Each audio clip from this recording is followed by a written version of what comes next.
اعوذ باللہ من الشیطان الرجیم بسم اللہ الرحمن الرحیم یا ایھا الذین آمنوا اذکروا اللہ ذکرا کثیرا وسبحوہ بکرۃ واصیلا هو الذی یصلی علیکم وملائکتہ لیخرجکم من الظلمات الی النور وکان بالمؤمنین رحیما۔ صدق اللہ العظیم۔ اہل ایمان اللہ کا ذکر کیا کرو کثرت کے ساتھ۔ ذکر کثیر سے مراد کیا ہے؟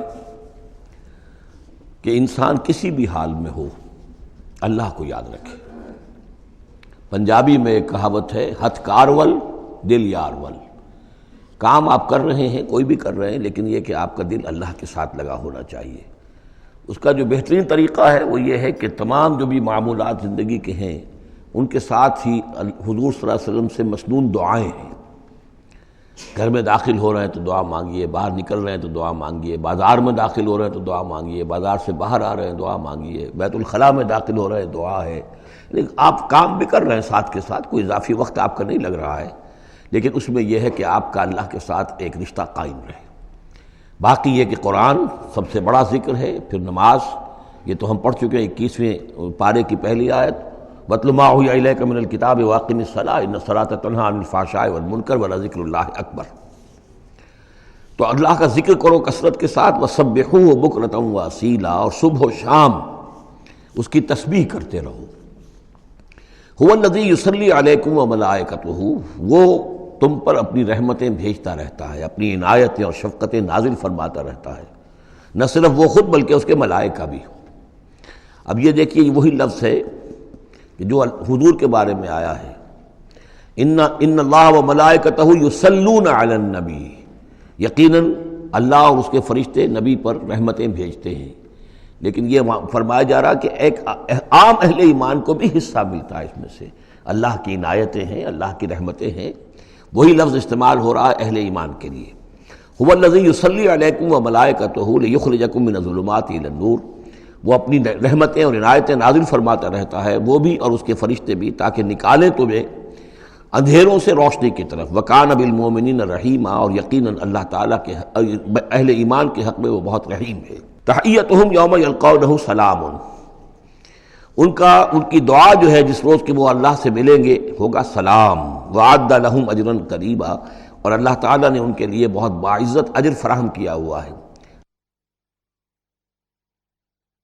یا ایھا النبی انا ارسلناک شاہدا ومبشرا ونذیرا وداعیا الی اللہ باذنہ وسراجا منیرا۔ اے نبی، اب یہاں نوٹ کیجئے، اے نبی، ہم نے بھیجا ہے آپ کو۔ یہ نبوت اور رسالت کا کے درمیان جو ربط و تعلق ہے وہ بھی یہاں پر واضح ہو جائے گا۔ جیسے جس کسی شخص نے CSP کا امتحان پاس کر لیا، اب اس کی اپوائنٹمنٹ ہوتی ہے کسی جگہ پر، جاؤ وہاں پر DC لگو یا وہاں کوئی اور عہدہ جو ہے، ایک ہے اپوائنٹمنٹ، ایک ہے کاڈر۔ نبوت کاڈر ہے، اس کاڈر میں جو آ گئے ہیں اب ان کو جن کو اللہ ان میں سے چاہتا ہے اپوائنٹ کرتا ہے کسی خاص قوم کی طرف، کسی خاص علاقے کی طرف، تو اس اپوائنٹمنٹ کے بعد وہ اب رسول ہے۔ یا ایھا النبی، اے نبی، اسی لیے کہا جاتا ہے کہ حضور کی نبوت کا ظہور جو ہوا ہے وہ پہلی وحی سے۔ وہ سورہ علق کی 5 آیتیں، اقرأ بسم ربک الذی خلق، خلق الانسان من علق، اقرأ وربک الاکرم الذی علم بالقلم، علم الانسان ما لم یعلم۔ اب ان 5 آیتوں میں کہیں تبلیغ کا حکم نہیں ہے، یہاں سے نبوت کا تو آغاز ہو گیا، لیکن یہ کہ رسالت کا آغاز ہوا ہے جب آپ کو تبلیغ کا حکم آیا، یا ایھا المدثر قم فانذر وربک فکبر۔ اب یہاں سے رسالت کا آغاز ہوا، تو نبوت اور رسالت کے اس فرق کو ذہن میں رکھیں۔ یا ایھا النبی، اے نبی، ہم نے بھیجا ہے آپ کو شاہداً، گواہ بنا کر۔ اب اس پر ہم گفتگو کر چکے ہیں، لتکونوا شہداء علی الناس ویکون الرسول علیکم شہیدا، اور لیکون الرسول شہیدا علیکم وتکونوا شہداء علی الناس، سورہ بقرہ میں آیت آئی اور سورہ حج میں آ چکی ہے۔ اور مبشر اور نذیر، بشارت دینے والے، خبردار کرنے والے، یہ تو بہت مرتبہ آ چکا ہے، جمع کے صیغے میں، واحد کے صیغے میں۔ وداعیا الی اللہ باذنہ، اللہ کی طرف بلانے والے اس کے حکم سے۔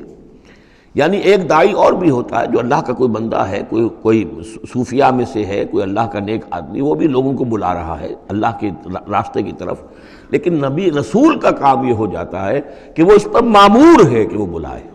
اس میں زمین و آسمان کا فرق ہے، کہ ایک ہے کہ حفظان صحت کے اصولوں پر تمام شہریوں کو جو ہے اس پہ خیال رکھنا چاہیے، عمل کرنا چاہیے، گلیوں میں گندگی نہ ہو، یہ نہ ہو، وہ نہ ہو، یہ تو گویا کہ اصول شہریت میں سے ہے۔ ایک محکمہ ہے جو قائم کیا گیا اسی کام کے لیے، وہ تو مامور ہیں، وہ تو تنخواہ اسی کی لیتے ہیں، لہذا وہ ہمہ وقت اسی کام کے اوپر لگے ہوئے ہیں۔ تو اسی طریقے سے دفاع وطن ہے، ویسے تو ہر شہری کا فرض ہے کہ اس کے لیے اپنے آپ کو ہر وقت تیار رکھے، لیکن ایک فوج آپ نے تیار کی ہوئی ہے جو اسی کام کے لیے۔ تو رسول تو گویا کہ وہ پھر داعی اللہ باذن ہی، اللہ کے حکم سے معمور من اللہ ہو کر پھر وہ جو ہے دعوت دیتا ہے۔ وسراجا منیرا، اور آپ کو ایک بہت روشن چراغ بنا دیا، چراغ ہدایت۔ وبشر المؤمنین بان لهم من اللہ فضل کبیرا، اور اہل ایمان کو آپ بشارت دے دیجئے کہ ان کے لیے اللہ کی طرف سے بہت بڑا فضل ہے۔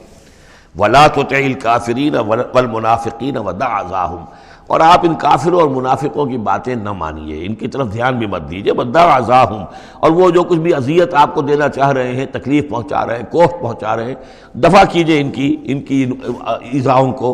وتوکل علی اللہ، اللہ تعالیٰ پر توکل کیجیے۔ وکفیٰ باللہ وکیلا، اللہ کافی ہے آپ کے لیے سہارا، اور آپ کی مدد کرنے کے لیے اللہ کافی ہے۔ یہ کچھ نہیں بگاڑ سکیں گے، جو چاہیں اسکینڈلز اٹھا لیں، جو چاہیں آپ کے خلاف سازشیں کر لیں، آپ کا بال بیکا نہیں کر سکیں گے۔ صدق اللہ العظیم۔